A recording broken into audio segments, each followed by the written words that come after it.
నమస్కారం ఘంటారావానికి స్వాగతం. ముందుగా ప్రధానాంశాలు. ఆఫ్ఘనిస్తాన్ ను కుదిపేసిన భారీ భూకంపం, 600 మందికి పైగా మృతి, 1000 మందికి గాయాలు.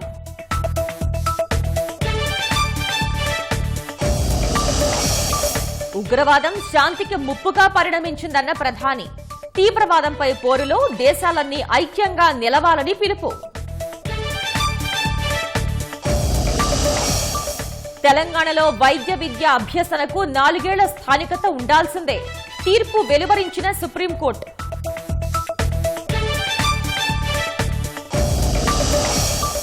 రాష్ట్రంలో జోరుగా కొనసాగుతున్న పింఛన్ల పంపిణీ, లబ్ధిదారుల ఇళ్లకు వెళ్లి నగదు అందజేస్తున్న నేతలు.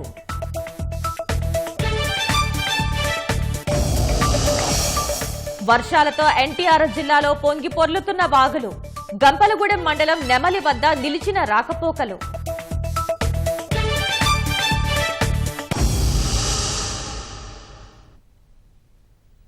తూర్పు ఆఫ్ఘనిస్తాన్లో సంభవించిన భారీ భూకంపంలో 622 మంది మృతి చెందారు, మరో 1000 మందికి పైగా గాయపడ్డారు. 6.0 తీవ్రతతో సంభవించిన భూకంపం ధాటికి అనేక గ్రామాల్లోని ఇళ్లు నేలమట్టమయ్యాయి. ప్రస్తుతం సహాయక బృందాలు అక్కడికి చేరుకుని శిథిలాల కింద చిక్కుకున్న వారి కోసం గాలిస్తున్నాయి. మృతులు, క్షతగాత్రుల సంఖ్య మరింత పెరిగే అవకాశం ఉందని అధికారులు అనుమానం వ్యక్తం చేశారు. కునార్, నోరిస్థాన్, నంగర్హర్ ప్రావిన్సుల్లో భూకంప తీవ్రత అధికంగా ఉంది. ఆదివారం అర్ధరాత్రి 11:47 నంగర్హార్ ప్రావిన్స్ లో భూకంపం సంభవించింది. జలాలాబాద్ సమీపంలో 8 కిలోమీటర్ల లోతులో భూకంపం కేంద్రీకృతమై ఉందని అమెరికా జియోలాజికల్ సర్వే తెలిపింది. భూకంప తీవ్రతకు సంబంధించిన పలు వీడియోలు సామాజిక మాధ్యమాల్లో వైరల్ అవుతున్నాయి. బాధితులకు అత్యవసర సహాయం అవసరమని పలువురు పోస్టులు పెడుతున్నారు.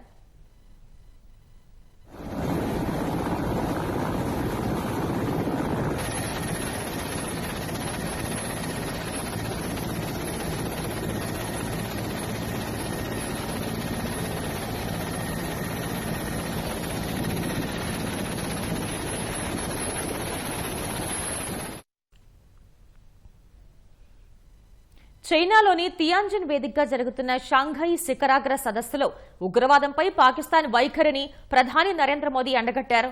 కొన్ని దేశాలు ఉగ్రవాదానికి బహిరంగంగా మద్దతిస్తున్నాయని పాక్ను ఉద్దేశించి విమర్శించారు. పాక్ ప్రధాని షహబాజ్ షరీఫ్ సమక్షంలోనే మోదీ ఈ వ్యాఖ్యలు చేశారు.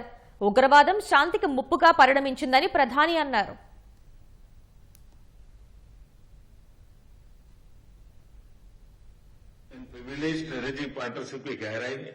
और व्यापकता का परिचायक है।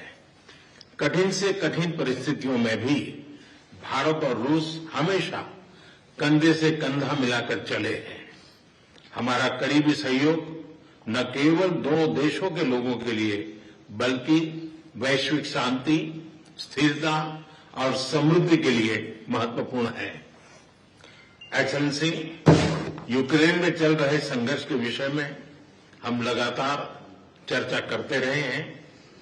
हाल में किए गए शांति के सभी प्रयासों का हम स्वागत करते हैं। हम आशा करते हैं कि सभी पक्ष कंस्ट्रक्टिवली आगे बढ़ेंगे, संघर्ष को जल्द से जल्द खत्म करने और स्थायी शांति स्थापित करने का रास्ता खोजना होगा। ये पूरी मानवता की पुकार है। एक्सेलेंसी, एक बार फिर आपका मैं हृदय से बहुत बहुत धन्यवाद करता हूं। Уважаемый господин премьер-министр, дорогие друзья, мы очень рады нашей встрече. आदरणीय प्रधानमंत्री जी, साथियों, आपसे मिलकर हमें बड़ी खुशी हो रही है। Символично, что она проходит на полях саммита ШОС. ये बहुत प्रतिमात्मक है कि वो SCO शिखर सम्मेलन से इतर हो रही है। Организация, которая позволяет объединять усилия глав государств глобального Юга и Востока. ये एक संगठन है जो ग्लोबल साउथ और ईस्ट के देशों के नेताओं को प्रयास मिलाने को एक मंच प्रदान करता है। усилия по созданию в Евразии архитектуры равной и неделимой безопасности.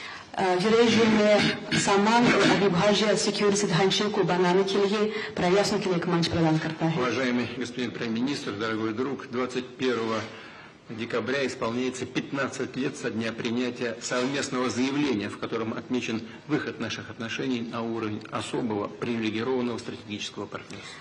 महामहिम प्रधानमंत्री जी, प्रिय दोस्त, 21 दिसंबर को 15 साल पूरे हो जाएंगे जब से एक संयुक्त वक्तव्य पर हस्ताक्षर किए गए थे, जिसमें हमारे स्पेशल प्रिविलेज्ड पार्टनरशिप पर किस तरह हम पहुंचे। 15 साल हो गए। И можно уверенно констатировать, что многоплановые российско-индийские связи активно развиваются на этих принципах. और हम ये सच्चाई से बता सकते हैं कि हमारे रिश्ते इस सिद्धांतों पर बढ़ते हैं। Налажено многоуровневое взаимодействие. हमारे बीच बहुत बहुमुखी सहयोग चालू है।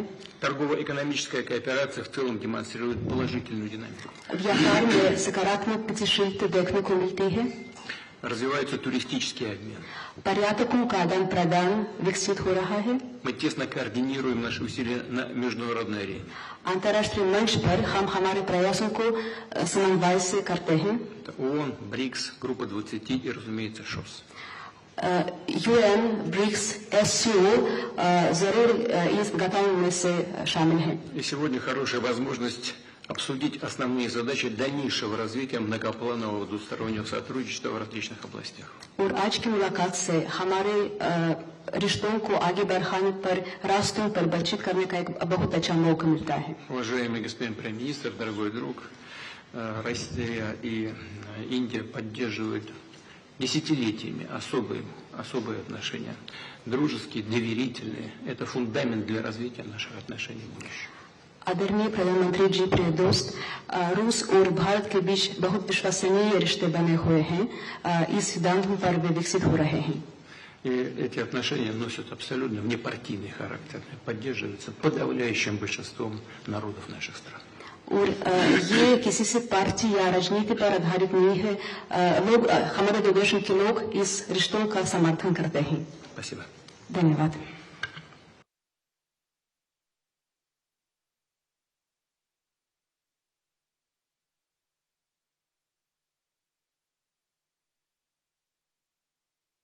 आपसे मिलकर बहुत खुशी हो रही है और मैं हमेशा अनुभव करता हूं कि आपको मिलना मतलब एक यादगार मीटिंग भी होती है, बहुत सी चीजों की जानकारियों का आदान प्रदान करने का अवसर मिलता है। हम लगातार संपर्क में रहे हैं। दोनों पक्षों के बीच नियमित रूप से कई उच्च स्तरीय बैठकें भी हुई है। इस वर्ष दिसंबर में हमारी 23वीं समिट के लिए 140 करोड़ भारतीय उत्सुकतापूर्वक आपका इंतजार कर रहे हैं।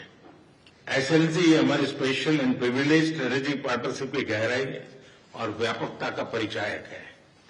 कठिन से कठिन परिस्थितियों में भी भारत और रूस हमेशा कंधे से कंधा मिलाकर चले हैं। हमारा करीबी सहयोग न केवल दोनों देशों के लोगों के लिए बल्कि वैश्विक शांति, स्थिरता और समृद्धि के लिए महत्वपूर्ण है। एक्सेलेंसी, यूक्रेन में चल रहे संघर्ष के विषय में हम लगातार चर्चा करते रहे हैं। हाल में किए गए शांति के सभी प्रयासों का हम स्वागत करते हैं। हम आशा करते हैं कि सभी पक्ष कंस्ट्रक्टिवली आगे बढ़ेंगे। संघर्ष को जल्द से जल्द खत्म करने और स्थायी शांति स्थापित करने का रास्ता खोजना होगा। ये पूरी मानवता की पुकार है। एक्सेलेंसी, एक बार फिर आपका मैं हृदय से बहुत बहुत धन्यवाद करता हूं।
చైనాలోని తియాన్జిన్ వేదికగా జరుగుతున్న షాంఘై శిఖరాగ్ర సదస్సులో ఉగ్రవాదంపై పాకిస్తాన్ వైఖరిని ప్రధాని నరేంద్ర మోదీ ఎండగట్టారు.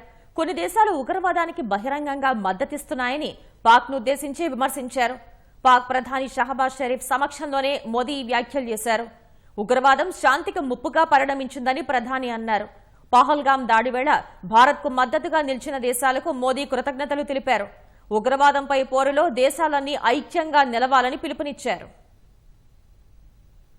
भारत पिछले 4 दशकों से निर्मम आतंकवाद का दंश झेल रहा है। पहलगाम में टेररिज्म का बहुत ही घिनौना रूप देखा। इस दुख की घड़ी में जो मित्र देश हमारे साथ खड़े रहे, मैं उनका आभार व्यक्त करता हूं। यह हमला केवल भारत की अंतरात्मा पर भी आघात नहीं, यह मानवता में विश्वास रखने वाले हर देश, हर व्यक्ति को खुली चुनौती थी। हमें स्पष्ट रूप से और एक स्वर में कहना होगा कि आतंकवाद पर कोई भी डबल स्टैंडर्ड स्वीकार्य नहीं होंगे। हमें मिलकर आतंकवाद का हर रंग में, हर रूप में विरोध करना होगा। అనుసంధాన ప్రక్రియలో దేశ సార్వభౌమాధికారాన్ని, ప్రాదేశిక సమగ్రతను గౌరవించాలని ప్రధాని మోదీ అన్నారు. ప్రాదేశిక సమగ్రతను విస్మరించి ముందుకు వెళ్తే ఆయా దేశాలపై విశ్వాసం పోతుందని చెప్పారు. అంతర్జాతీయ సంస్థల్లో సంస్కరణల కోసం ఎస్సీఓ సభ్య దేశాల మధ్య మరింత సహకారం అవసరమని ప్రధాని మోదీ అభిప్రాయపడ్డారు.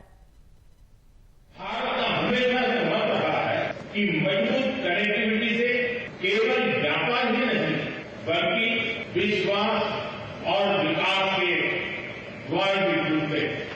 इसी सोच के साथ हम चाबहार पोर्ट और international north south transport corridor जैसे इनिशिएटिव पर काम कर रहे हैं।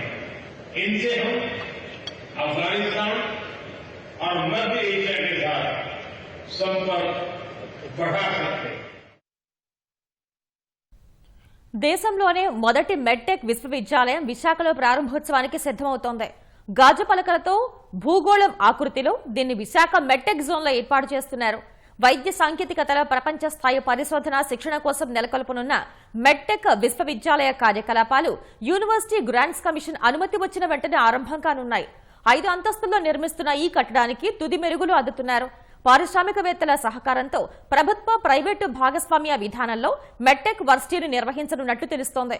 వైద్య సాంకేతికత, నియంత్రణ వ్యవహారాల్లో ఎంబీఏ, ఎంటెక్, పీహెచ్ఏ తదితర కోర్సులు అందించనున్నారు.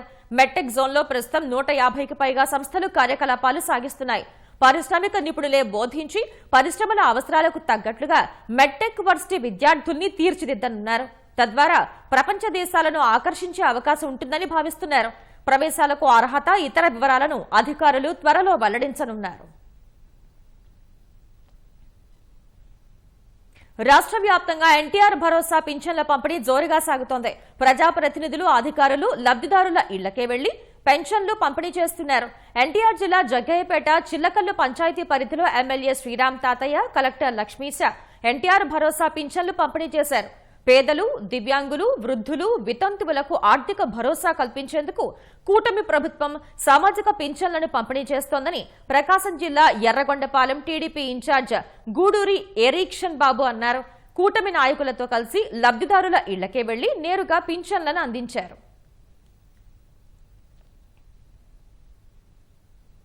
అనకాపల్లి జిల్లా రాయవరం మండలం పెనుగొల్లులో హోంమంత్రి బంగళపూడి అనిత పింఛన్ల పంపిణీ చేపట్టారు.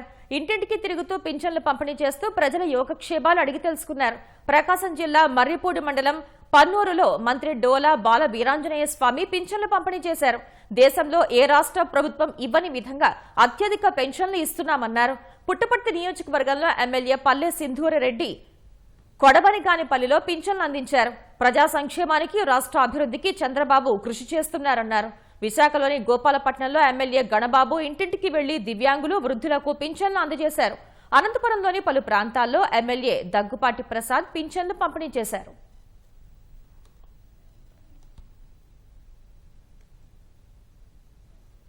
పింఛన్లపై వైసీపీ చేస్తున్న దుష్ప్రచారాలను ప్రజలు నమ్మవద్దని మంత్రి టీజీ భరత్ అన్నారు. కర్నూలులో అధికారులు సిబ్బందితో కలిసి మంత్రి పింఛన్లు పంపిణీ చేశారు. ఎవరికీ పింఛన్లు తొలగించలేదని, అర్హులను గుర్తిస్తున్నామని స్పష్టం చేశారు. ప్రీవియస్ గవర్నమెంట్లో అరాచకాల అంతా ఇంత కాదు, ఈవెన్ పెన్షన్లు అర్హులు ఉండే వాళ్ళది కూడా కట్ చేయడం జరిగింది. ఫిజికలీ ఛాలెంజ్డ్ కూడా రూమర్స్ లేపారు, ఏమని అన్ని పెన్షన్స్ కట్ చేసేస్తున్నారు రావు అని చెప్పి. ఇప్పుడు పెన్షన్స్ ఏది ఎవరికి కట్ కాలేదు. ఇప్పుడు పోయిన మంత్ ఏమేమి వచ్చిందో ఫిజికలీ ఛాలెంజ్ అందరికీ పెన్షన్స్ రావడం జరిగింది.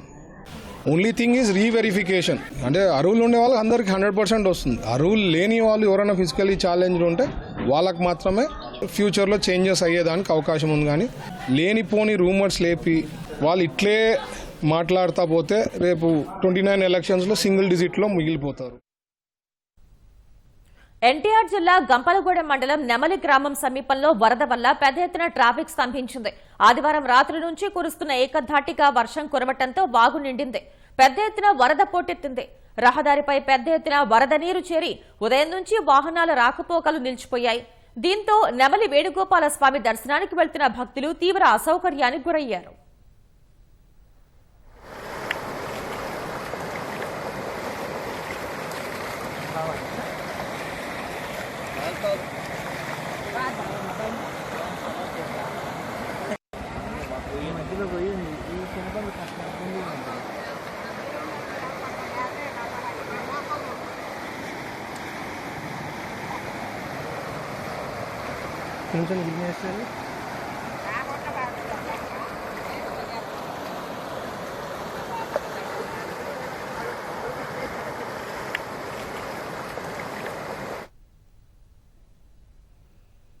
ధవళేశ్వరం వద్ద గోదావరి ఉధృతి నిలకడగా కొనసాగుతోంది. ధవళేశ్వరం బ్యారేజీ నుంచి 11,79,236 క్యూసెక్కుల వరద నీటిని సముద్రంలోకి విడిచిపెట్టారు. బ్యారేజీకు దిగువనున్న 16 లంక గ్రామాల ప్రజలు వరదలతో ఇబ్బంది పడుతున్నారు. 10 గ్రామాల ప్రజలు మరపడవల్లో ప్రయాణాలు సాగిస్తుంటే మిగిలిన లంక గ్రామాల ప్రజలు మోకాళ్ల లోతు నీటిలో రాకపోకలు సాగిస్తున్నారు. వరద ప్రాంతాల విద్యార్థులకు అధికారులు సెలవు ప్రకటించినప్పటికీ పాఠశాలలు, కళాశాలలు పనిచేస్తున్న కారణంగా విద్యార్థులు నీటిలోనే కాలినడకన కళాశాలలకు వెళ్తున్నారు. ఈ నెల 6 వరకు వరద ఇదే స్థాయిలో ఉంటుందని అధికారులు ప్రకటించడంతో లంక గ్రామాల ప్రజలు ఆందోళన చెందుతున్నారు.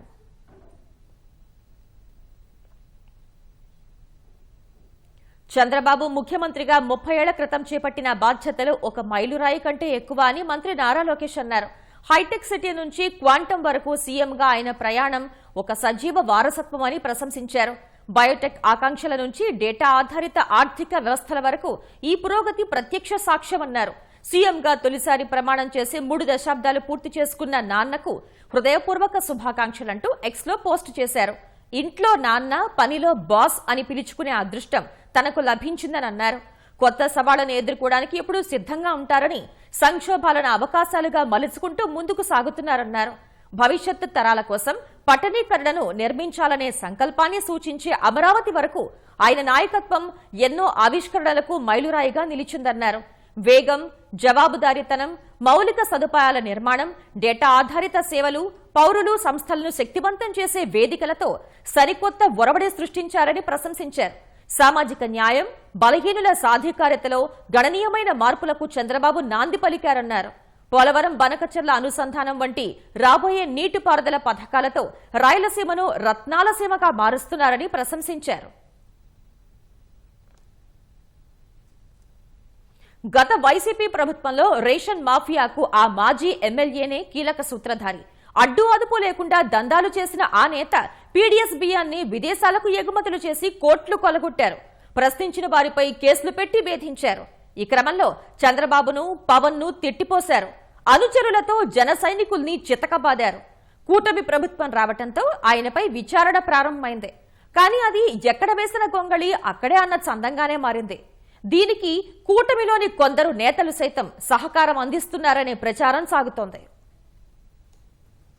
వైసీపీ హయాంలో ప్రభుత్వాధినేత అండతో రెచ్చిపోయిన ఆ నేత రేషన్ బియ్యం మాఫియాను మొత్తం నడిపించారు. నా దారి రహదారి అన్నట్లు చౌక బియ్యం దొంగతనంగా తరలించే వాహనాల్ని ఎవరూ అడ్డుకోకుండా పై స్థాయి నుంచి ఆదేశాలు ఇప్పించుకున్నారు. వేల లారీల బియ్యాన్ని తెచ్చి విదేశాలకు ఎగుమతి చేసి కోట్లు వెనకేసుకున్నారు. అంతటితో ఆగకుండా భూ ఆక్రమణలు, దందాలకు దిగారు. ప్రశ్నించిన వారిని బెదిరించారు, ఫిర్యాదిస్తే వేధించారు. అప్పటి ప్రతిపక్ష నేత చంద్రబాబును, జనసేనాని పవన్ కళ్యాణ్ను నోటికొచ్చినట్లు తిట్టారు. ఆయన అనుచరులు, పవన్ అభిమానుల్ని, జనసేన కార్యకర్తల్ని వెంటబడి మరీ కర్రలతో చితకబాదారు. ప్రభుత్వ పెద్దల అండదండలున్న ఆ ఇంటి ద్వారం వైపు కన్నెత్తి చూడాలన్నా అప్పటి అధికారులు, ప్రజా ప్రతినిధులు సైతం ఉనికిపోయారు. కూటమి ప్రభుత్వం వచ్చింది. ఆధారాలతో ఆయన దందాలు బయటకొచ్చాయి. ఇంకేముంది, ఆయనకు అరదండాలు తప్పవని రాష్ట్రమంతా అనుకున్నారు. సర్కార్ కొలువుదీరి ఏడాది గడిచినా ఆయనపై చర్యలు తీసుకోవడం కాదు కదా. ప్రత్యేక దర్యాప్తు బృందం సిట్ ఆ ద్వారంలోకి అడుగు కూడా పెట్టలేకపోయింది. పౌర సరఫరాల శాఖ మంత్రి సహా ఇతర ముఖ్యులు సీరియస్ గా తీసుకోకపోవడం, కూటమి ప్రభుత్వంలోనూ కొందరు నేతలు ఆయన్ను కాపాడడమే ఇందుకు కారణమని విమర్శలు వెల్లువెత్తుతున్నాయి.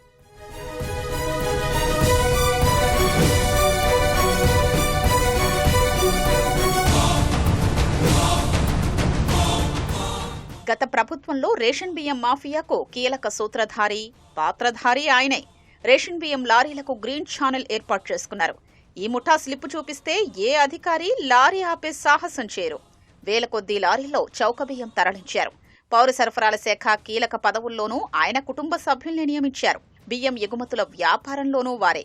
ఎండియు ఆపరేటర్లు, వీధి వ్యాపారుల ద్వారా రేషన్ బియ్యాన్ని సేకరించి పాలిష్ చేసి విదేశాలకు ఎగుమతి చేశారు. దీనికోసం పోర్టు పరిధిలోనే గోదాములు తెరిచారు. పోర్టు అధికారి నుంచి కస్టమ్స్ అధికారుల వరకు అందరినీ గుప్పిట పెట్టుకుని వ్యవహారం నడిపించారు. మరో 2 ఎగుమతిదారులు ఈయనతో జట్టుకట్టి రేషన్ బియ్యం అక్రమ రవాణా, 3 కంటైనర్లు, 6 షిప్పులుగా నడిపించి వేల కోట్లకు పడగలెత్తారు. కూటమి ప్రభుత్వం వచ్చిన తర్వాత కూడా ఆయన దందా ఆగలేదు. గత ఏడాది జూన్లో పౌర సరఫరాల శాఖ మంత్రి నాదెండ్ల మనోహర్ కాకినాడ పోర్టు పరిసర ప్రాంతాల్లోని గోదాముల్లో తనిఖీలు నిర్వహించారు. 13 గోదాముల్లో 49,546 టన్నుల బియ్యాన్ని సీజ్ చేశారు. వీటిలోని 25,386 టన్నుల బియ్యంలో ఫోర్టిఫైడ్ కెర్నల్స్ ఉన్నాయని, ఇవి రేషన్ బియ్యమేనని నిగ్గు తేల్చారు. వీటి విలువ 83.78 కోట్లని లెక్కగట్టారు. 13 మంది గోదాముల యజమానులపై 6A పాటు క్రిమినల్ కేసులు నమోదు చేశారు. కొద్ది రోజుల తర్వాత సీజ్ చేసిన బియ్యం పాడైపోతున్నాయని గోదాముల యజమానులు కోర్టుకెళ్లారు. బ్యాంకు గ్యారంటీలిచ్చి వాటిని విడుదల చేయించుకున్నారు.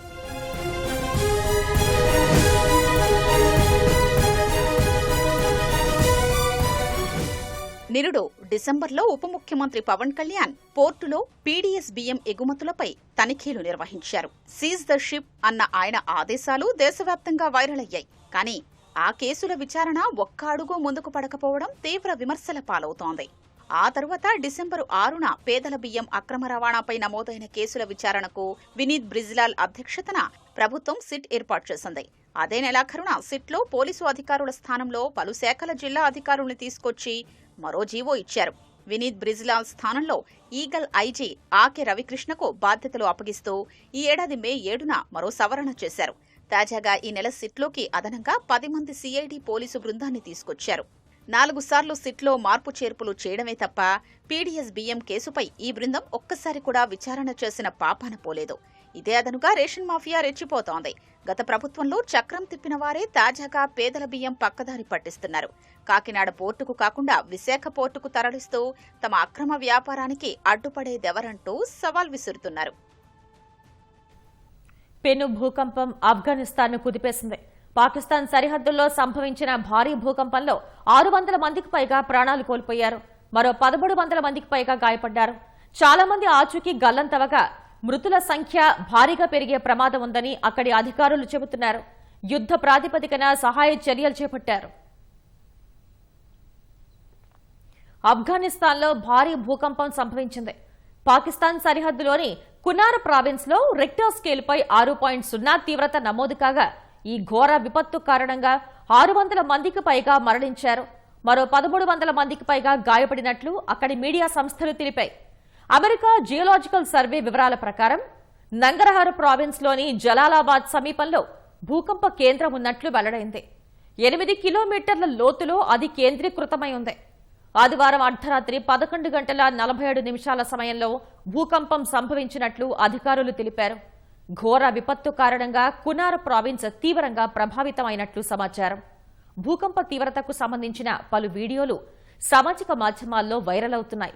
బాధితులకు అత్యవసర సహాయం అవసరమని పలువురు పోస్టులు పెడుతున్నారు.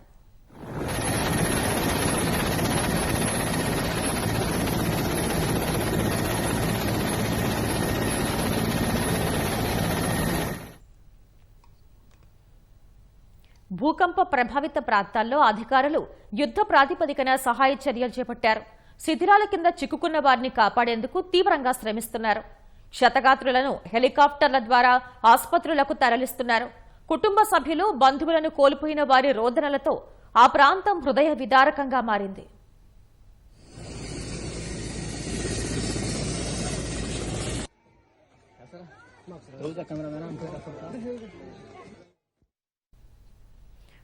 ఆఫ్ఘనిస్తాన్లోని కునార్, నోరిస్తాన్, నంగర్హర్ ప్రావిన్స్లు భూకంపం కారణంగా తీవ్రంగా నష్టపోయాయి.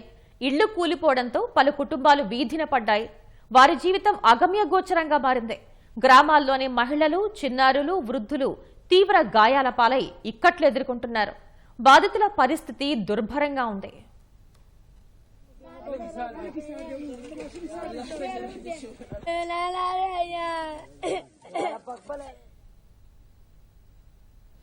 భూకంపం కారణంగా పలు గ్రామాల్లోని ఇళ్లు పూర్తిగా నేలమట్టమయ్యాయని వార్దక్ ప్రావిన్స్ మాజీ మేయర్ జరీఫా ఘప్పారి పోస్ట్ పెట్టారు. ఈ విపత్తు ధాటికి పలు కుటుంబాలు కకావికలమైనట్లు పేర్కొన్నారు. అంతర్జాతీయ సమాజం, మానవతా సంస్థలు సత్వరమే స్పందించి బాధితుల్ని ఆదుకోవాలని కోరారు. అవసరమైన ఆహారం అందించి ఆశ్రయం కల్పించాలని విజ్ఞప్తి చేశారు.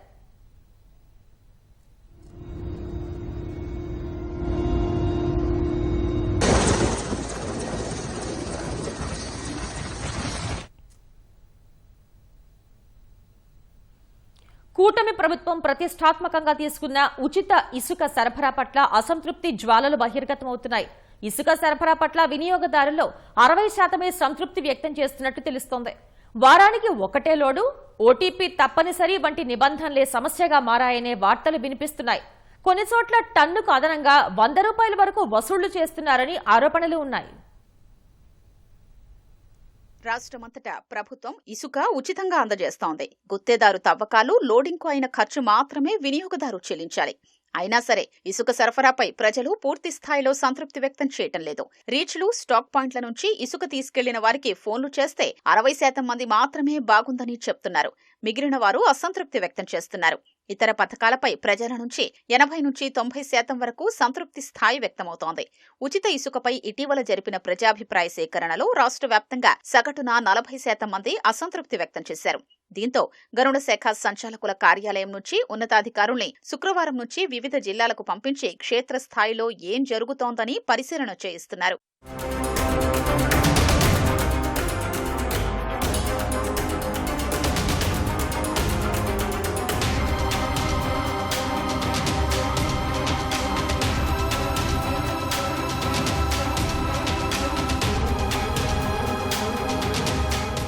ఇసుక సరఫరాలో కొన్ని అంశాల పట్ల ప్రజలు అసంతృప్తి వ్యక్తం చేస్తున్నట్లు పరిశీలనలో తేలింది.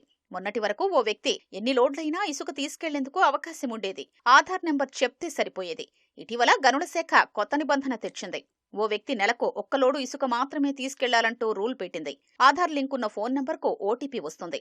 అది చెప్తేనే ఇసుక లోడ్ చేస్తారు. అంటే ఓ లారీ ఇసుక తీసుకెళ్లిన వినియోగదారు మరో లారీ ఇసుక కావాలంటే నెల రోజులు ఆగాల్సి వస్తోంది. దీనిపై అభ్యంతరాలు రావడంతో వారానికి 1 లోడు అని మార్చారు. ఇందులోనూ ఇబ్బందులు తప్పటం లేదు.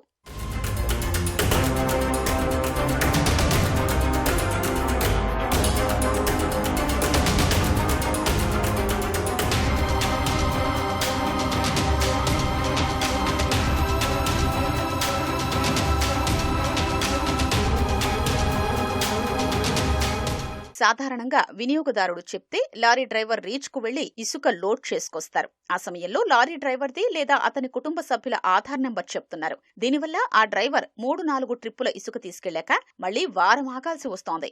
కొందరు వినియోగదారులు IVRS కాల్స్ వచ్చినప్పుడు ఆప్షన్లు సక్రమంగా ఇవ్వకపోవటం వల్ల కూడా అసంతృప్తిగా ఉన్నవారు ఎక్కువగా ఉన్నట్లు నమోదవుతోంది. కొన్ని జిల్లాల్లో పడవ ర్యాంపుల రీచ్లు, స్టాక్ పాయింట్ల వద్ద ప్రభుత్వం నిర్దేశించిన ధర కంటే ఎక్కువ వసూలు చేస్తున్నారనే అభియోగాలు ఉన్నాయి. తవ్వకాలు, నిర్వహణ ఖర్చు, స్టాక్ పాయింట్కు ఇసుక తెచ్చినందుకైన రవాణా ఖర్చు కలిపి టన్ను 340 రూపాయలకు విక్రయించాలని అధికారులు ప్రకటిస్తే గుత్తేదారు మాత్రం 400 రూపాయలు వసూలు చేస్తున్నారు. గోదావరి జిల్లాల్లో టన్నుకు 100 రూపాయల వరకు అదనంగా తీసుకుంటున్నారు. దీంతో గుత్తేదారులు అధిక ధరలకు ఇసుక విక్రయిస్తున్నారనే ఫిర్యాదులు వెల్లువెత్తుతున్నాయి. వర్షాకాలం అవసరాల దృష్ట్యా వివిధ ప్రాంతాల్లో ఇసుక నిల్వ చేశారు. రీచ్ నుంచి అక్కడికి ఇసుక రవాణా చేసినందుకు అయిన ఖర్చును వినియోగదారుల నుంచే వసూలు చేయాలి. అయితే వినియోగదారులు మాత్రం ఉచిత ఇసుకే కదా, ఇంత ధర ఏమిటని అదనంగా వసూలు చేస్తున్నారని అసంతృప్తి వ్యక్తం చేస్తున్నారు.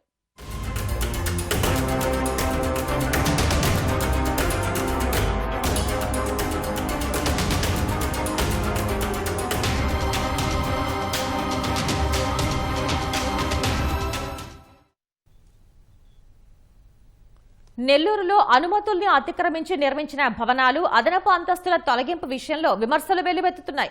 150 నిర్మాణాలు అనుమతుల్ని అతిక్రమించినట్లు గుర్తించగా కేవలం 3 భవనాలకు చెందిన అదనపు అంతస్తుల్ని కార్పొరేషన్ అధికారులు తొలగించారు. అయితే అక్రమ నిర్మాణాలు ప్రోత్సహించేలా నిర్మాణదారులతో అధికారులు కుమ్మక్కవుతున్నారన్న విమర్శలు స్థానికుల నుంచి వినిపిస్తున్నాయి. నెల్లూరు మినీ బైపాస్ రోడ్లో ఓ లేఅవుట్కు అనుమతి లేకపోయినా వైసీపీ ప్రభుత్వ హయాంలో అనధికారికంగా వెంచర్ వేసి ప్లాట్లు విక్రయించారు. అందులో ఆసుపత్రితో పాటు అపార్ట్మెంట్ల నిర్మాణం జరుగుతోంది. ప్రస్తుతం వారికి అధికార పార్టీ అండదండలు ఉండటంతో చర్యలు తీసుకునేందుకు అధికారులు వెనుకంజ వేస్తున్నారు. కోటమిట్ట మెక్లిన్స్ రోడ్లో నిబంధనలు పాటించకుండా ఓ వ్యక్తి ఏకంగా 3 అంతస్తుల భవనం నిర్మించాడు. ఆయనకు ప్రజాప్రతినిధుల అండదండలు ఉండటంతో పట్టణ ప్రణాళిక అధికారులు కన్నెత్తి చూడటం లేదు. నగరంలో 150 భవనాలు అనుమతుల్ని అతిక్రమించి చేపట్టగా కేవలం 3పైనే చర్యలు తీసుకున్నారు. నెల్లూరు శివారు విస్తరించగా నగరం లోపల కూడా ఇటీవల నిర్మాణాలు జోరందుకున్నాయి.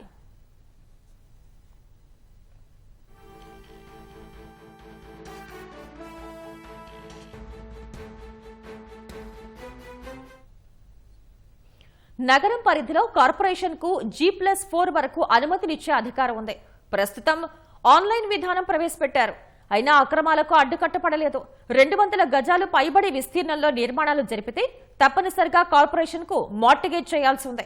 నిబంధనల ప్రకారం భవనం చుట్టూ సెట్ బ్యాక్ వదలటం, 30 అడుగుల రోడ్డు తప్పనిసరిగా ఉండాలనే నిబంధనలను పాటించాలి.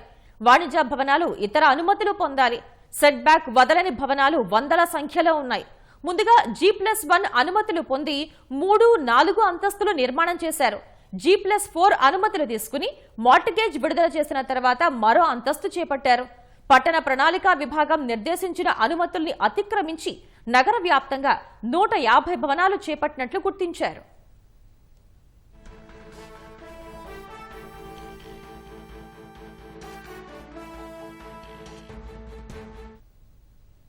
జేమ్స్ గార్డెన్ ప్రాంతంలోని వెంకటరామాపురంలో ఒకే ప్రాంతంలో నిబంధనలు ఉల్లంఘించి నిర్మించిన 3 భవనాల అదనపు అంతస్తుల్ని తొలగించారు.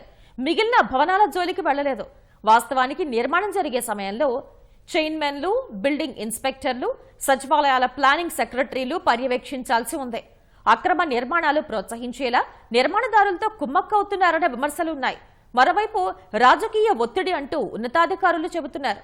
కార్పొరేటర్లు, ఎమ్మెల్యేల పేర్లు ఉపయోగిస్తున్నారు. హాస్పిటల్ అన్ని కాలువ పైన కట్టేస్తున్నారు పొగతోటలో.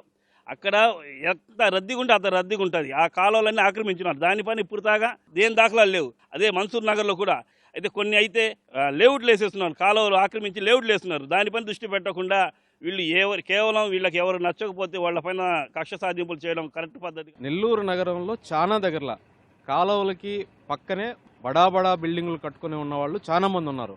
ఇటువంటి వాళ్ళందరి మీద కూడా చర్యలు తీసుకుంటే నెల్లూరు నగరంలో కాలువలు గుండా వెళ్లే నీళ్లు కూడా డైరెక్ట్గా కాలువలకు వెళ్ళేదానికి ఉంటుంది అవకాశము. ఏదో నామకే వాస్తే మనం చేశాము అని కాకుండా కాలువ నిర్మాణాల పక్కన ఉండే పెద్ద కట్టడాలను కూల్చుకుంటా వస్తే చాలా ఉపయోగకరంగా ఉంటుంది. కేవలం వర్షాలప్పుడే కాకుండా మిగతా సమయాల్లో కూడా అందరికీ ఉపయోగకరంగా ఉంటుంది అనేది నా అభిప్రాయం.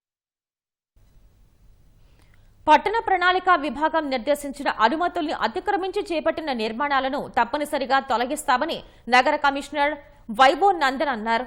అనుమతులు లేని నిర్మాణాలు, అక్రమ కట్టడాలను గుర్తించి తొలి దశలోనే వాటిని తొలగించేలా చర్యలు తీసుకుంటున్నట్టు వివరించారు.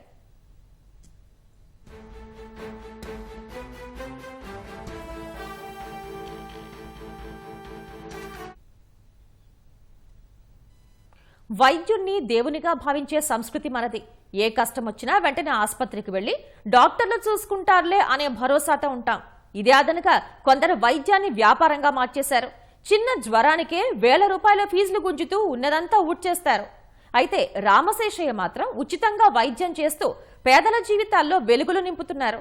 రోగులను ఆప్యాయంగా పలకరిస్తూ చికిత్సతో సాంత్వన చేకూరుస్తున్నారు. సేవా కార్యక్రమాలు చేస్తూ ఔదార్యాన్ని చాటుకుంటున్నారు. రూపాయి వైద్యుడిగా పేరు ప్రఖ్యాతలు పొంది వైద్య వృత్తికే వన్నె తెస్తున్న రామశేషయ్య గురించి తెలుసుకుందాం రండి.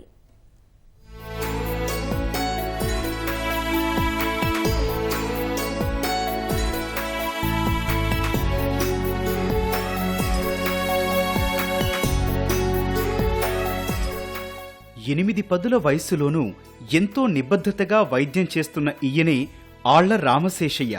గుడివాడ సమీపంలోని తమిరిష స్వగ్రామం. ఉన్నత కుటుంబంలో జన్మించిన పేదల కష్టాలు తెలుసు. చిన్నప్పుడే తనకున్న దానిలో స్నేహితులకు సాయం చేసేవారు. ఇది చూసి తల్లి మెచ్చుకున్నారు. అప్పటి నుంచి అమ్మ కళ్లల్లో ఆనందం చూసేందుకు ఏదో ఒక రూపంలో పేదలకు సేవ చెయ్యాలని నిర్ణయించుకున్నారు. అదే సంకల్పంతో ఇప్పటికీ సేవా కార్యక్రమాలు చేస్తూనే ఉన్నారు.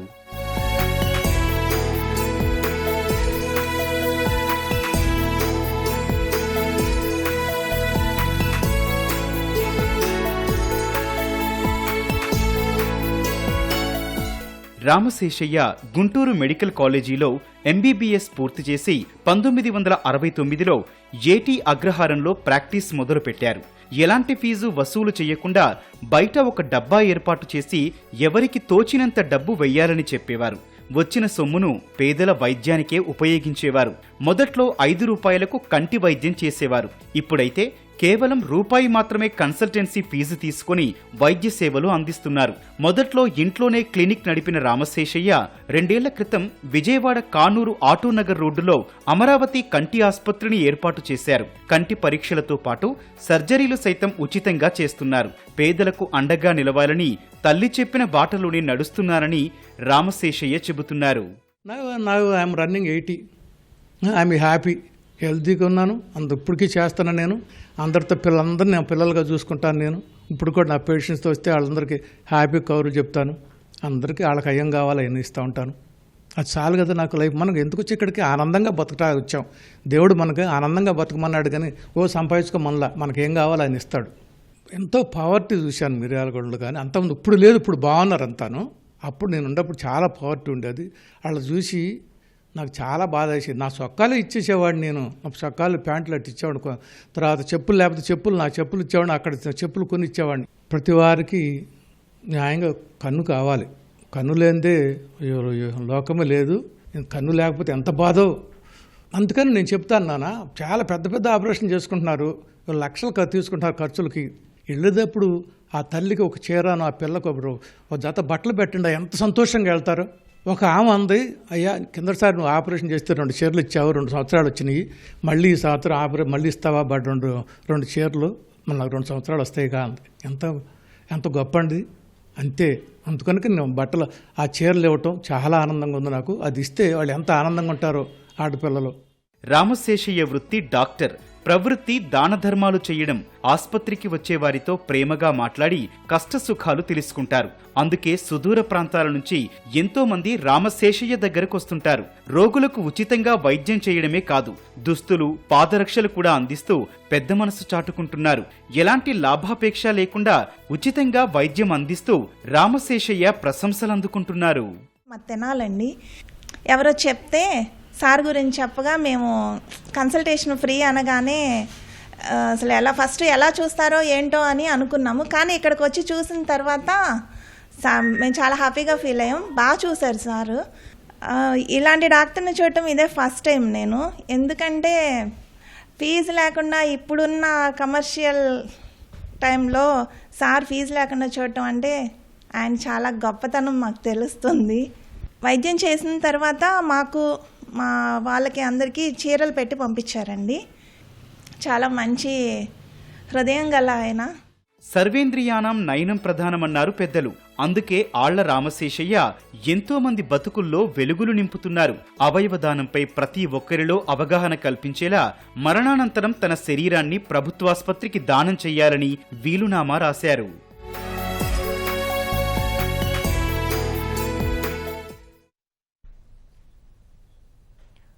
చంద్రబాబు సీఎంగా బాధ్యతలు చేపట్టి 30 ఏళ్లు పూర్తవుతున్న సందర్భంగా మంగళగిరి టీడీపీ కేంద్ర కార్యాలయంలో టీడీపీ నేతలు సంబరాలు చేసుకున్నారు. కేక్ కట్ చేశారు. ప్రజల బాగు కోసం నిత్యం పరితపించే వ్యక్తి చంద్రబాబు అని కొనియాడారు. పోరాట యోధుడు మన ముఖ్యమంత్రి 30 ఏళ్ల క్రితం ముఖ్యమంత్రి పదవి స్వీకరించినాక ఇవాళ దేశ ఆర్థిక పరిస్థితిని మార్చిన ఏకైక వ్యక్తి గౌరవ ముఖ్యమంత్రి నారా చంద్రబాబు నాయుడు గారు అనడానికి అతియోశక్తే కాదు. ఆ రోజు ఆయన తెచ్చిన సంస్కరణలు ఎన్నో ఇవాళ దేశంలో ఎన్నో రాష్ట్రాలు అమలుపరుస్తున్నాయి. మనం చూస్తే ఆ రోజు ఆయన కంప్యూటర్ విప్లవం తీసుకొచ్చిన రోజు కంప్యూటర్ భోజనం పెడుతుందా అని చాలామంది వ్యక్తులు కొంత అవహేళన చేశారు. ఇవాళ దేశ ఆర్థిక పరిస్థితిలో కంప్యూటర్ అనేది మెయిన్ ఇంపార్టెంట్ రోల్ ప్లే చేస్తుందంటే ఆ రోజు ఆయన ఆలోచనలే. అన్నిటికన్నా ముఖ్యంగా ఆ రోజు ఆయన చెప్పిన గోల్డెన్ క్వాడ్రిలేటరల్ రోడ్స్ ఇవాళ దేశంలో ఉన్న ఇన్ఫ్రాస్ట్రక్చర్నే మార్చినాయి. ఒక పీపీపీ రోడ్డు తీసుకురావాలని ఆ రోజు ఆయన వాజ్పేయి గారితో కూర్చుని చేసిన అటువంటి ఎన్నో ఆలోచనలు నేను దేశ ఆర్థిక వ్యవస్థని మార్చిని అంటే అతియోశక్తి కాదు. తప్పకుండా ఆంధ్రప్రదేశ్ అంటున్నారు, అందరూ ఆంధ్రప్రదేశ్ కాదు. ఇవాళ దేశంలో గర్వించదగిన నాయకుల్లో 2-3లో ఒకళ్ళు గౌరవ ముఖ్యమంత్రి నారా చంద్రబాబు నాయుడు గారు. ఇవాళ దేశం చేసుకున్న అదృష్టం. ఎక్కడో ఎంతోమంది అంటారు నదులు అనుసంధానం చేయాలి అని, కానీ విడిపోయిన రాష్ట్రంలో 2014లో నిధులు లేమితో కూడా కృష్ణా గోదావరి నదులను కలిపిన ఘనత గౌరవ ముఖ్యమంత్రి నారా చంద్రబాబు నాయుడు గారిదే. దేశంలో ఏ ముఖ్యమంత్రి కూడా చేయలేని ఘనత. అటువంటి ముఖ్యమంత్రి మనకి ఆంధ్రప్రదేశ్ ముఖ్యమంత్రిగా ఉండటం మనందరికీ అదృష్టం, గర్వకారణంగా కూడా ఫీల్ అవ్వాలి. అంతర్జాతీయ సమాజంలో బెదిరింపు ప్రవర్తనను అంగీకరించబోమని చైనా అధ్యక్షుడు జిన్పింగ్ తేల్చి చెప్పారు. నిష్పాక్షికత, న్యాయం, బహుళత్వానికి ప్రాధాన్యం ఉండాలని పేర్కొన్నారు. తియాన్జిన్ వేదిక షాంఘై సహకార సంఘం సదస్సులో కీలక ఉపన్యాసం చేసిన జిన్పింగ్ అమెరికా అధ్యక్షుడు ట్రంప్నకు చురకలంటించారు. ప్రపంచంలో పరిస్థితులు ఇంకా అస్థిరంగా, అల్లకల్లోలంగా ఉన్నాయన్న ఆయన ఇలాంటి సమయంలో బెదిరింపు ధోరణిని ఏమాత్రం సహించకూడదని సభ్య దేశాల అధినేతలకు సూచించారు. బయటవారి జోక్యాన్ని నివారించి అన్ని దేశాల చట్టబద్దమైన అభివృద్ధి హక్కులను కాపాడాలని పిలుపునిచ్చారు. ప్రపంచ వాణిజ్య వ్యవస్థ, ఐక్యరాజ్యసమితి వంటి సంస్థలను రక్షించుకోవాలని జిన్పింగ్ తెలిపారు. న్యాయం, నిష్పాక్షికతను మనం అందిపుచ్చుకోవాలన్న ఆయన ఆధిపత్యం, దురహంకార రాజకీయాలను తిప్పికొట్టాలన్నారు. అంతర్జాతీయ వ్యవహారాల్లో గౌరవం ఆధారంగానే నిర్మాణాత్మక భాగస్వామ్యం ఉంటుందని స్పష్టం చేశారు. ఎస్సీఓ సభ్యులంతా సహకార భావనతో ముందడుగు వేస్తే అన్ని సంస్కృతుల శ్రేయస్సు, సామరస్యం వర్ధిల్లుతుందని ఆకాంక్షించారు. ఈ సందర్భంగా ఎస్సీఓ సభ్యులకు 2 బిలియన్ యువాన్లు అందజేస్తానని జిన్పింగ్ ప్రకటించారు. ఈ ఏడాదిలోనే నిధుల కేటాయింపు జరుగుతుందని స్పష్టం చేశారు. ఉక్రెయిన్ను నాటో కూటమిలోకి లాక్కోవాలనే పశ్చిమ దేశాల ప్రయత్నమే అసలు యుద్ధానికి కారణమని రష్యా అధ్యక్షుడు పుతిన్ స్పష్టం చేశారు. తియాన్జిన్లోని షాంఘై సహకార సంఘం ఎస్సీఓలో ప్రసంగించిన ఆయన ఖచ్చితంగా యుద్ధం మూలాల్లోకి వెళ్లి పరిష్కారాలను కనుగొనాలని అభిప్రాయపడ్డారు. భద్రతా సమతుల్యతను ఖచ్చితంగా ఏర్పాటు చేయాలన్నారు. రష్యా ఉక్రెయిన్ యుద్ధం ఆక్రమణతో పుట్టుకొచ్చిన సంక్షోభం ఏమాత్రం కాదన్న పుతిన్ ఉక్రెయిన్కు పశ్చిమ దేశాలు ఇచ్చిన మద్దతుకు తిరుగుబాటు ఫలితమన్నారు. ఉక్రెయిన్లో రష్యా అనుకూల అధ్యక్షుడు విక్టర్ యాంకోవిచ్ ను మైదాన్ తిరుగుబాటుతో గద్దెదింపటం వెనుక పశ్చిమ దేశాల హస్తం ఉందని పుతిన్ పరోక్షంగా ఆరోపించారు. అదే యుద్ధానికి మూలమని పేర్కొన్నారు. ఇటీవల అలాస్కాలో ట్రంప్తో జరిగిన భేటీపై కూడా పుతిన్ స్పందించారు.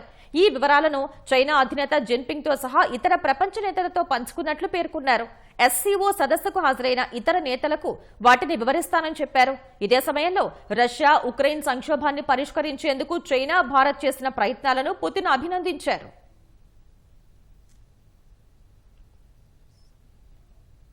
పాతికేళ్ల తర్వాత తొలిసారి అమెరికాకు వెళ్లే భారతీయుల సంఖ్య గణనీయంగా తగ్గిపోయింది. అమెరికా అధ్యక్షుడిగా ట్రంప్ రాకతో వీసాలు కష్టతరంగా మారటం, ఇరు దేశాల సంబంధాలు దెబ్బతింటం వంటి కారణాలతో ఈ పరిస్థితి తలెత్తిందని విశ్లేషకులు భావిస్తున్నారు. గత ఏడాదితో పోలిస్తే జూన్, జూలై నెలల్లో భారతీయులు అత్యల్ప సంఖ్యలో అమెరికా వెళ్లినట్లు గణాంకాలు చెబుతున్నాయి. గత ఏడాది జూన్ నెలతో పోలిస్తే ఈ ఏడాది అమెరికాను సందర్శించే భారతీయుల సంఖ్య 8% తగ్గిపోయింది. ఈ ఏడాది జూన్లో 2.1 లక్షల మంది భారతీయులు అమెరికాను సందర్శించగా గత ఏడాది ఇదే నెలలో 2.3 లక్షలు పర్యటించినట్లు అమెరికా కామర్స్ డిపార్ట్మెంటుకు చెందిన national travel and tourism data తెలిపింది. జూలైలోనూ గత ఏడాదితో పోలిస్తే 5.5% తగ్గుదల నమోదైనట్లు వెల్లడించింది. అమెరికాలో 50 లక్షల మంది భారతీయులు ఉంటున్నారు. భారత్ నుంచి పెద్ద సంఖ్యలో సందర్శకులు తమ మిత్రులు, కుటుంబ సభ్యులను కలిసేందుకు వ్యాపారం నిమిత్తం అమెరికాకు వెళుతూ ఉంటారు. 2000 సంవత్సరం తర్వాత నుంచి వరుసగా 2025 జూన్ వరకు భారత సందర్శకుల సంఖ్య పెరుగుతూనే వచ్చింది. ఈసారి మాత్రమే తగ్గుదల నమోదైంది. అమెరికాకు విదేశీయులు ఎక్కువగా వెళ్లే జాబితాలో భారత్ది 4వ స్థానం. తొలి స్థానంలో కెనడా, 2వ స్థానంలో మెక్సికో ఉండగా బ్రిటన్ 3వ స్థానంలో నిలిచింది. కేవలం భారత్ నుంచే కాకుండా అమెరికాకు అంతర్జాతీయ ప్రయాణికుల రాక కూడా తగ్గినట్లు ఎన్టీటీఓ వివరించింది. గత ఏడాది జూన్తో పోలిస్తే అమెరికాకు 6.2% అంతర్జాతీయ ప్రయాణికుల రాక తగ్గింది. మేలో 7, మార్చిలో 8, ఫిబ్రవరిలో 1.9% అమెరికాకు ఇతర దేశాల పౌరుల రాక తగ్గింది. ట్రంప్ ప్రతిపాదించిన కఠిన వీసా నిబంధనలను ఇప్పుడే తప్పుపట్టలేమని అమెరికా పర్యాటక రంగం దిగ్గజాలు చెబుతున్నాయి. కానీ ఇదే పరిస్థితి కొనసాగితే మాత్రం అనుమానించాల్సిందేనని చెబుతున్నారు. ముఖ్యంగా విద్యార్థి విభాగం వీసాల్లో తగ్గుదల భారీగా ఉన్నట్లు ట్రావెల్ సంస్థలు చెబుతున్నాయి. వీటికి జాప్యాలే కారణమని అంటున్నాయి. చుట్టూ ఆకతాయిలు, అల్లరిముక్కలు. ఎప్పుడు ఏ అఘాయిత్యం జరుగుతుందో తెలియదు. ప్రేమ అంటూ ఉన్మాదులు వెంటపడుతూ వేధిస్తారేమోనని కంగారు. అమ్మాయి ఇంట్లో నుంచి బయట అడుగు పెడితే చాలు తల్లిదండ్రులకు గుబులే. ఆడబిడ్డ క్షేమంగా ఇంటికి తిరిగి వచ్చే వరకు మనసు కుదుట పడదు. ఆ భయం నుంచి ఊరట కల్పిస్తున్నారు ఏలూరు పోలీసులు. ఆడబిడ్డలకు భద్రత కల్పించేలా శక్తి టీమ్స్ తీసుకొచ్చారు. ఈ బృందాలు ఎలా పనిచేస్తాయి, ఆకతాయిలకు ఎలా చెక్ పడుతున్నాయో ఇప్పుడు చూద్దాం.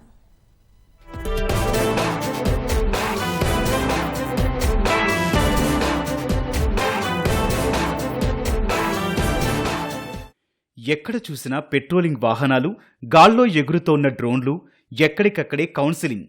ఈ దృశ్యాలు చూశారా? ఆడబిడ్డల రక్షణ కోసం ఏలూరు పోలీసులు తీసుకొచ్చిన ప్రత్యేక నిఘా వ్యవస్థ ఇది.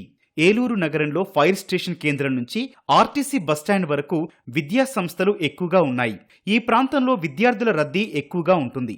ఇదే అదనుగా ఆకతాయిలు, పోకిరీలు రెచ్చిపోతుంటారు. బైక్లపై వచ్చి ఈవ్ టీజింగ్ చేయడం, విద్యార్థినుల వెంటపడి వేధించడం వంటివి చేస్తుంటారు. ఈ విషయాన్ని గమనించిన పోలీసులు ప్రత్యేక నిఘా వ్యవస్థను పరిచయం చేశారు. అవే స్త్రీ శక్తి టీమ్స్. శక్తి బృందాలు నిరంతరం గస్తీ కాస్తున్నాయి. వాహనాలపై తిరుగుతూ ఆకతాయిల ఆట కట్టిస్తున్నాయి.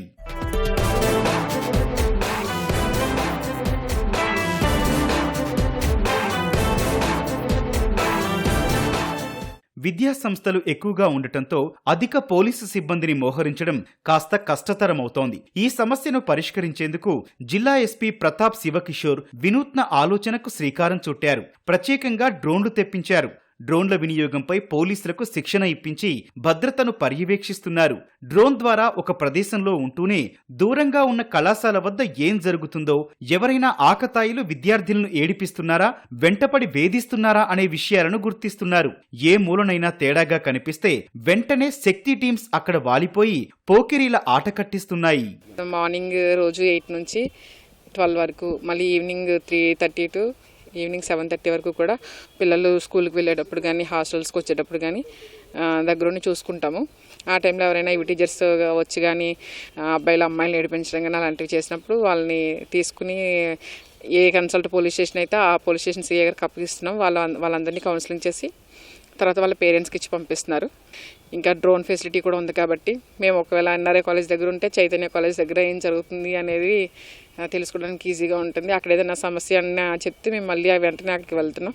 శక్తిని ప్రతిరోజు కూడా ప్రతి ఇంపార్టెంట్ స్కూల్స్లో కానీ, కాలేజ్ దగ్గర కానీ ఎవరు కూడా ఈవ్ టీజింగ్ చేయకుండా వాళ్ళు కౌన్సిలింగ్ చేయడం, అవసరమైతే పోలీస్ స్టేషన్లో వాళ్ళ మీద యాక్షన్కి రికమెండ్ చేయడం అన్నీ కూడా మా యొక్క శక్తి టీమ్స్ చేస్తున్నాయి. అలాగే రీసెంట్గా కూడా ఒక అమ్మాయి సూసైడ్ చేసుకోవడానికని రైల్వే ట్రాక్కి వెళ్తే మన వాళ్ళకి ఫోన్ వస్తే ఇమీడియట్లీ కూడా వాళ్ళని ట్రాక్ చేయడం జరిగింది. ట్రాక్ చేసి అమ్మాయిని కూడా కాపాడారు. అదేవిధంగా డ్రోన్ ద్వారా కూడా అక్కడి నుంచి ఇక్కడ వరకు నిత్యంగా పహరా చేసి ఎవరైనా ఏదైనా చూస్తే కనపడడం కానీ వాళ్ళు ఇమీడియట్లీ క్యాచ్ చేసి కన్సర్న్ శక్తి టీమ్స్ ఇమీడియట్లీ అక్కడ రష్ అయ్యి వాళ్ళని ఇమీడియట్గా వాళ్ళని క్యాచ్ చేయడం జరుగుతుంది. శక్తి టీమ్స్ ఉన్నాయని ధైర్యంతో మహిళలు, విద్యార్థినులు క్షేమంగా కళాశాలలకు, పని ప్రదేశాలకు వెళ్తున్నారు. పిల్లల భద్రత పట్ల ఆందోళన చెందే తల్లిదండ్రులు సైతం గుండెలపై చేయి వేసుకొని ప్రశాంతంగా ఉంటున్నారు. శక్తి బృందాలు వచ్చాక ఆకతాయిల బెడద బాగా తగ్గిందని విద్యార్థినులు హర్షం వ్యక్తం చేస్తున్నారు. మేము ఇక్కడే ఈ హాస్టల్లో చదువుకుంటున్నామండి. వెళ్ళి వచ్చేటప్పుడు కూడా ఈ పోలీస్ శక్తి టీం వాళ్ళు మాకు చాలా హెల్ప్ఫుల్గా ఉంటున్నారు. మార్నింగ్ అయినా సరే, ఈవినింగ్ అయినా సరే మమ్మల్ని ఎవరు ఇవిటేజింగ్ కూడా చేయట్లేదు. మా తల్లిదండ్రులు మాతో ఉన్నప్పుడు మేము ఎంత సేఫ్టీగా వెళ్తామో, వీళ్ళు మాతో ఉన్నప్పుడు కూడా మేము అంతే సేఫ్టీగా వెళ్తున్నాము. డ్రోన్ ద్వారా కూడా మమ్మల్ని ఎవరైనా చేస్తున్నారేమో, సేఫ్టీ కోసం మొత్తం మా చుట్టూ ఉంటుంది. అది కూడా ఇక్కడ ఇంతకు ముందు అయితే చాలా మంది బాయ్స్ ఇక్కడెక్కడే ఉండేవాళ్ళు, గేట్ల దగ్గర గట్రా. మేము లైన్లో వెళ్ళేటప్పుడు కూడా అటు తిరిగే రౌండ్స్ వేసేవాళ్ళు. ఇక్కడ టీం ఉండడం వల్ల, శక్తి టీం ఉండడం వల్ల ఇప్పుడైతే ఎవరు రావట్లేదు. ప్రజెంట్ అయితే మాకు ఏదైనా ఎమర్జెన్సీ వచ్చినా సరే ఫోన్స్ యూజ్ చేసే వాళ్ళు అయితే శక్తి యాప్ ద్వారా కాల్ చేయొచ్చు, లేదంటే 112 కూడా చేయొచ్చు అని చెప్పారు మాకు. హాస్టల్ అంటే ఎవరికైనా భయం ఉంటుంది, బయటకు వెళ్ళి నడిచి వస్తాం కాబట్టి భయం ఉంటుంది. బట్ ఇప్పుడైతే ప్రొటెక్షన్ మొత్తం బాగుంది కాబట్టి అలాంటిది ఏం లేదు పేరెంట్స్కి కూడా. శక్తి టీం వల్ల మాకు చాలా ప్రొటెక్టివ్గా ఉంది. వాళ్ళు కరెక్ట్గా కాలేజ్ టైం మేము వచ్చి లైన్ ఇలా వచ్చేటప్పటికి పోలీసులు ప్రతి ఒక్కరు వస్తున్నారు, స్కూటీస్ మీద, వ్యాన్స్ మీద అలా వస్తున్నారు. మాకు చాలా ప్రొటెక్టివ్గా ఉంది. సెక్యూరిటీ మాత్రం బాగా నచ్చింది. శక్తి టీం వాళ్ళకి థ్యాంక్స్ చెప్తున్నాం. మహిళలు, యువతుల భద్రత పట్ల ప్రత్యేక శ్రద్ధ తీసుకోవాలన్న సీఎం చంద్రబాబు ఆదేశాలను పాటిస్తున్నామని, ఇందుకు అనుగుణంగానే శక్తి టీమ్స్ ఏర్పాటు చేశామని ఎస్పీ ప్రతాప్ శివకిషోర్ వెల్లడించారు.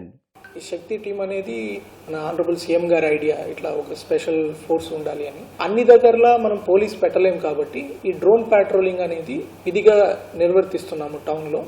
ఈ డ్రోన్ ఏం చేస్తుందంటే ప్రతి ఈ ఎడ్యుకేషనల్ ఇన్స్టిట్యూషన్ దగ్గరికి బీట్ కానిస్టేబుల్ లాగా ఆకాశం నుంచి చూస్తుంది. ఎవరైనా ఇట్లాంటి ఆకతాయిలు ఉన్నారు, ఏదైనా ఇబ్బంది పెడుతున్నారు అనగానే వెంటనే మన శక్తి టీం అక్కడికి వెళ్తుంది. సో తక్కువ టీమ్స్ తోటి ఎక్కువ ఏరియాని మనం ఈ డ్రోన్స్ ద్వారా కవర్ చేయగలుగుతున్నాము.